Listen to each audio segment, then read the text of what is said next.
你总是早起煮饭，连盐都不加太多。我问你为什么那么清淡，你只说暗夜懂，以为那是委屈，现在才知道那是休息。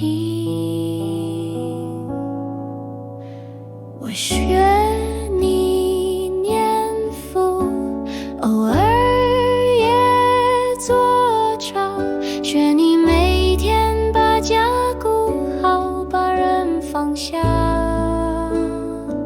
这就是我们当妈妈的法门。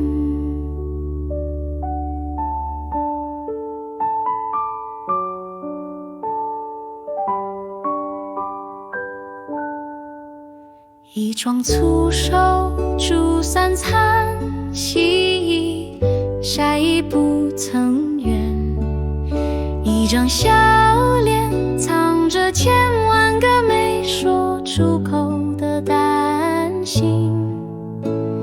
修行在家，在厨房可以学着不生气的